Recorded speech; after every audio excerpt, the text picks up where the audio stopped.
Good morning, student. Hope you understand the foundation of OB very well. Now we will discuss the nature and scope of OB. OB, first nature, is a separate field of study and not a discipline only.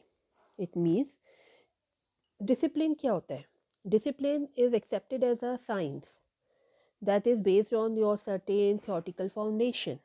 But OB अपने आप में कोई discipline नहीं है.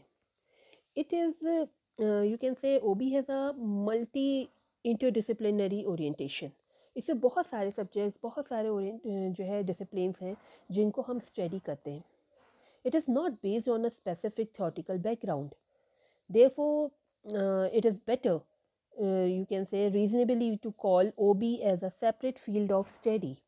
जहाँ आप जो है एज ए अदर पूरे फील्ड में हर अलग अलग सब्जेक्ट, हर अलग अलग डिसिप्लिन को साथ में ला के स्टडी करते हैं. ठीक है, आप उसे एक डिसिप्लिन की तरह स्टडी नहीं करते. जैसे इंटरडिसिप्लिनरी अप्रोच है ये. जैसे माना आपने ह्यूमन रिसोर्स को स्टडी कर रहे हैं, human behaviour at work. It try to integrate a relevant knowledge drawn from other disciplines like psychology. आपको साइकोलॉजी स्टडी करनी है, आपको सोशोलॉजी भी स्टडी करनी है, आपको एंथ्रोपोलॉजी भी स्टडी करनी है. जब आप ये सारी चीज़ें स्टडी कर रहे हैं तब आप देखेंगे कि ह्यूमन रिसोर्स कैसे बिहेव कर रहा है. क्योंकि ह्यूमन रिसोर्स सिर्फ एक ही डिसिप्लिन में रह के तो नहीं काम करता है, उसको ये सारी चीज़ें इफ़ेक्ट करती हैं. It is a applied science. And applied science means it's an application of various research to solve organization problem related to your human behavior. It's applied science. आपने human behavior को देखा, उसकी problems को study किया, and then they try to solve that particular human resource problem. The basic line of difference between pure science and OB is a fundamental research. It means you can say अब pure science में क्या है, आप fundamental research है, ठीक है. और but later on ओबी में क्या है, इट्स अ अप्लाइड रिसर्च. आप यहाँ अप्लाई कर रहे हो कॉन्सेप्ट को कि कैसे इस पर्टिकुलर प्रॉब्लम को मैं सॉल्व करूँ. OB involve both applied research and application of your organisation analysis. Hence, OB can be both science as well as art.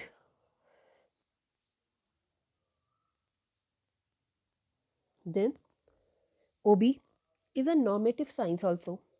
Normative science means when we are dealing with the concept which have certain preconceived notion.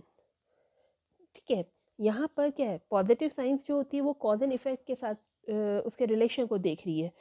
ठीक, but ओबी में क्या है, we have to find you can say we have certain perceived notions. हमारे दिमाग में पहले से कुछ है, हम उसको ध्यान में रख कर फिर हम एनालाइज करते हैं सिचुएशंस को, चीज़ों को, कि क्या इम्पैक्ट पड़ेगा, क्यों इंडिविजुअल ऐसा बिहेव कर रहा है. Means you can say that applied research can be applied to socially accepted organisation goal. कैसे आप जो है ऑर्गेनाइजेशन गोल के अकॉर्डिंग अपनी रिसर्च को अप्लाई कराएंगे ताकि आपका ऑर्गेनाइजेशन का गोल अचीव हो सके. ठीक है, हर सिचुएशन में ज़रूरी नहीं है कि एक ही सॉल्यूशन हो. हर सिचुएशन में हो सकता है कि आज जो सिचुएशन है वही सेम सिचुएशन दोबारा क्रिएट हो, बट सॉल्यूशन हमेशा सेम नहीं हो सकता. ठीक है, क्योंकि ह्यूमन रिसोर्स अलग है. तो यहाँ पर आपको जो है नॉर्मेटिव साइंस क्या कहता है कि आप जो है उसकी बैकग्राउंड को भी स्टडी कर रहे हैं. देन आप देख रहे हैं कि वो इंडिविजुअल जो है सोसाइटी में, या उस इंडिविजुअल का बैकग्राउंड क्या है, बेस्ड ऑन दैट उसे ऑर्गेनाइजेशन में आप एडजस्ट कराने में हेल्प कर रहे हैं, उसकी प्रॉब्लम को सॉल्व करने में हेल्प कर रहे हैं. तो वो भी deal with what is accepted by individual in a society engaged in the organisation. Clear. तो उसको ध्यान में रख के आप वो भी अप्लाई करते हैं.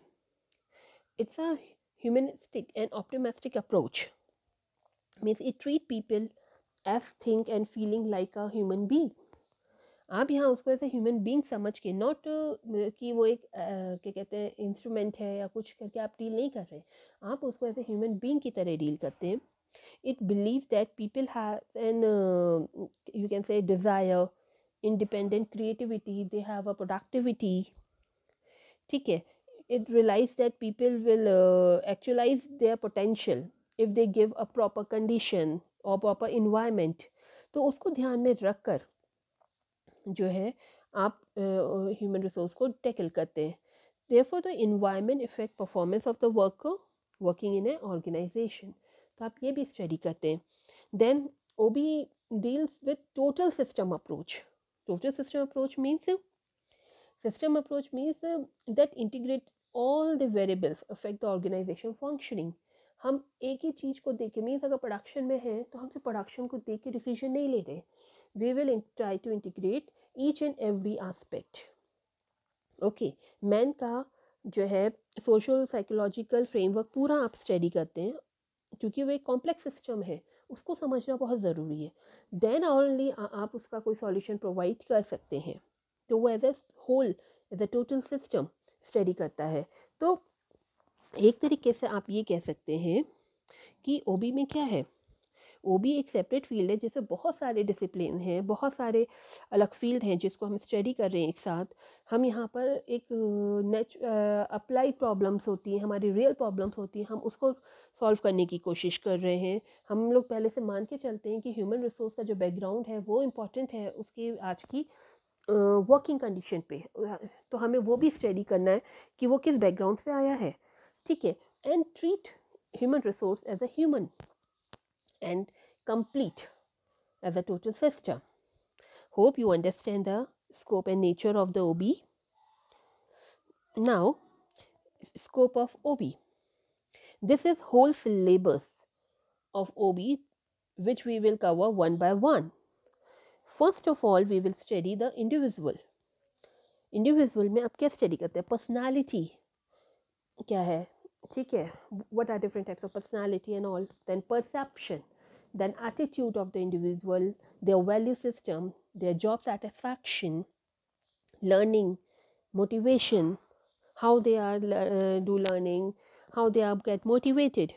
Then we will discuss about the group, a group dynamics, group conflict, how they are behave in a group, communication, leadership, power and politics, etc. Then we will study the structure an organisation, कि वो एक organisation के अंदर structure में कैसे behave करते हैं, ठीक है, कैसा कल्चर है, कैसे चेंज को एक्सेप्ट करते हैं, कैसे डेवलपमेंट करते हैं. When we study all these things, पहले आप इंडिविजुअल को समझते हैं, फिर ग्रुप को समझते हैं, then you are try to understand these individual in a group in the organisation setup. Then it become a scope of O B. Hope you understand the complete OB now. In tomorrow class we will going to cover the importance etc of the OB. Thank you students.